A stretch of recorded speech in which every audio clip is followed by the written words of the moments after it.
'cause we are Good trying morning. to It's a brand new day. I'm so glad you're here. If I could sleep, I'd dream of what we'd be, but I can feel you slip further from me. Oh, it makes it hard to be when you are all that I want, but don't have. And I'll run into the sea, follow this heart that escapes me.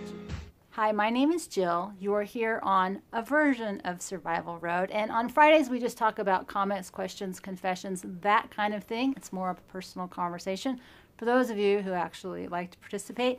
And so we're going to talk about 3 different things today. The first I want to talk about is comfort, then complacency, and then I've gotten several emails or comment questions about, what are my plans for the future as I get older, the grand solar minimum, long-term planning, that kind of thing. So I thought I would try to address that just a little bit, even though the real answer is.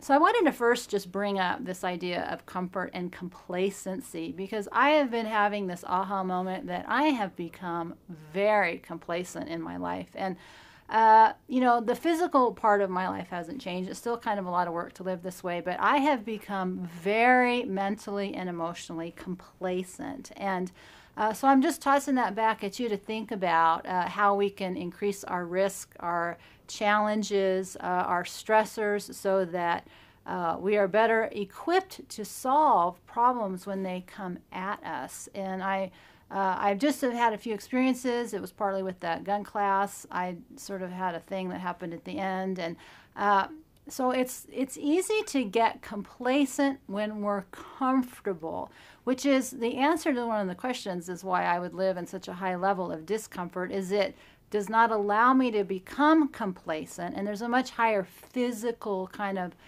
vigilance and discipline, which I really enjoy. But I got to admit, I'm getting pretty lazy in my mind and in my heart. So I am going to toss that back to you to examine in your life.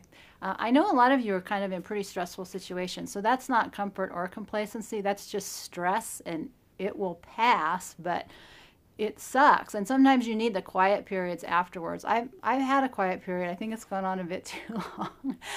So I have no idea how to make myself move forward other than having things blow up, which I'm hoping that doesn't happen. So that's just something I wanted to bring up. I've noticed in myself. I wanted to toss it back to you. I also wanted to say I haven't really answered comments for the last couple days, and I noticed I'm looking pretty tired in the videos, so I thought I'd try outside light, see if that helped. I haven't been sleeping, I haven't been feeling well, so that's kind of what's going on. Nothing big, just, life happens. So the last piece is, what are my plans for the grand solar minimum and as I age? And, I'm going to do the grand solar minimum first, because one of the reasons I moved to New Mexico was that there was a 50-50 chance it would become a much wetter climate and have higher number of growing days, a longer wet season. And there are periods of time in New Mexico. The farm I'm on, the cow farm, was actually a pinto bean farm.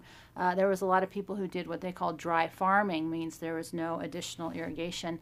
We were once the pinto bean capital of the world right here. So this area has that potential, but we have been so dry, and it's actually been a very mild winter, but like zero water. So everything is dead. And I don't know what the future will hold for it, but I'm pretty committed to staying in the Southwest. Where that happens, I have no idea. So the short answer is I don't really have a good plan. I just know I'm kind of in the general region. And one of the reasons I like the whole mobile lifestyle, if I ever become mobile again, is that it allows me to work with climate and seasonal changes, hopefully, in a way, especially if they become more extreme. And the last piece is, what do I see, or the last question I got was, what do I see as my long-term plans as I get older, 60 or 70? I'll be honest, I don't really want to live to be super old. I'm not going to do anything about that, and I think I'm pretty healthy. So I just did a heart attack risk and stroke risk assessment, and I scored really low. So I think overall I'm pretty healthy, and the women all seem to have good longevity genes on both sides of my family. So I'm probably going to be here for a while if I don't, get run over with a tractor or something like that.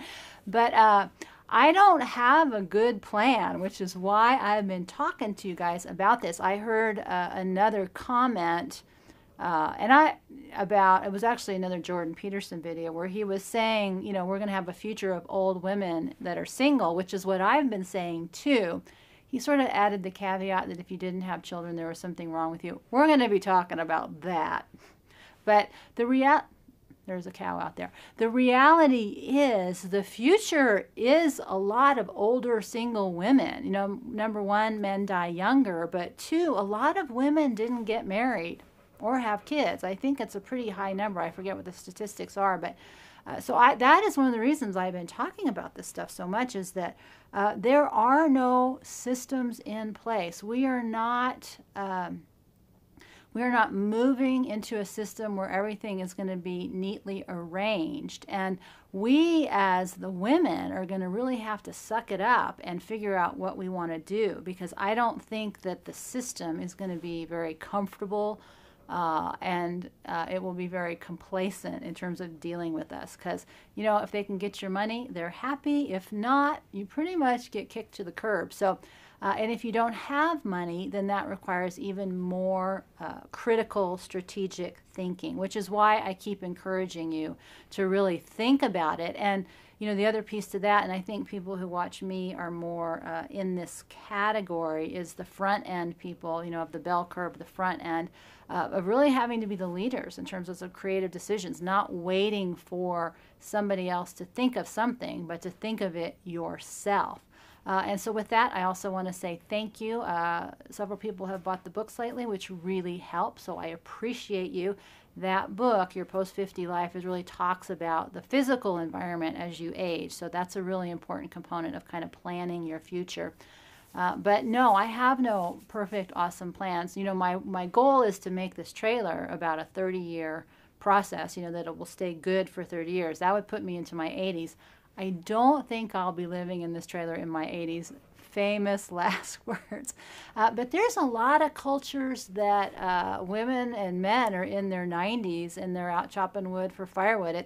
There's a direct correlation between movement and aging, and when you stop moving, you really go downhill fast. So I believe the more things you can put into your life that require physical effort and challenge, the better off you're going to be, even if it's not very fun kind of while you're doing it. But that's part of my plan, is to stay as physical as I can and force myself to live as simply as I can so that I can continue to be as mobile as I can be, because I think that's the number one issue, is your mobility. So that's kind of my thinking. I will stay in here, or eventually maybe transition into some kind of small house or something like that. But ideally, like so many of you have talked about, I would really like to be in a system like on a farm, probably, where there are several of us each splitting duties. So even as we age, we're able to contribute in terms of food storage, putting the food away, that kind of thing, any kind of just getting stuff done. I think as long as you stay active, you will do much better. I think the number one mistake that I see older people and retired people do is they just stop doing. They kind of get in front of that television, or they just, travel to play. I'm going to be talking about that too. Sort of this myth of long-term play in your retirement. You're not supposed to play retirement for 30 years. So that's kind of my vision. I have no idea what that will look like, because we all know the world could blow up tomorrow. So who knows? So I want to say thank you for joining me here on this Friday, as we didn't do a deep breath, but we can do one right now as we together rise with the sun in our eyes, love in our heart, feet firmly on the ground as we're walking on Survival Road, one day at a time. So you got anything you want to add for Friday, Freedom? Any words of wisdom? So live free and die wild, my friend. We'll see you next time.